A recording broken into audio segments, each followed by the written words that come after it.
Hi, Ayurveda വൈദ്യശാസ്ത്രവും ആധുനിക വൈദ്യശാസ്ത്രവും സമന്വയിപ്പിച്ചുകൊണ്ട് കുട്ടികളിൽ തുടർച്ചയായിട്ട് വരുന്ന അഡിനോയിഡ് സംബന്ധമായ പനി, ജലദോഷം, ചെവിവേദന എന്നിത്യാദി കാര്യങ്ങൾ ചികിത്സിച്ചാൽ ഇങ്ങനെ ഇരിക്കുമെന്നുള്ളത് ചിന്തിച്ചു നോക്കിയിട്ടുണ്ടോ? സത്യത്തിൽ ആരോഗ്യരംഗത്ത് ഒരു വിപ്ലവം തന്നെ സൃഷ്ടിക്കാൻ സാധിക്കും.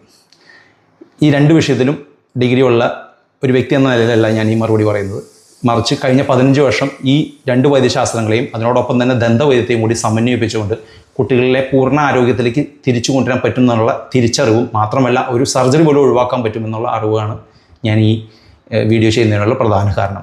ഇതൊരു ബദൽ ചികിത്സയല്ല സത്യത്തിൽ, മറിച്ച് ആയുർവേദ വൈദ്യത്തിൻ്റെ നല്ല ഭാഗങ്ങളെയും ആധുനിക വൈദ്യത്തിൻ്റെ നല്ല ഭാഗങ്ങളെയും അതുപോലെ തന്നെ ദന്തവൈദ്യത്തിൻ്റെ നല്ല ഭാഗങ്ങളെയും കുട്ടിയുടെ അല്ലെങ്കിൽ രോഗിയുടെ നന്മയ്ക്കായി കൂട്ടി യോജിപ്പിക്കുന്നു അല്ലെങ്കിൽ ഏകോപിപ്പിക്കുകയാണ് ഇവിടെ നടക്കുന്നത്.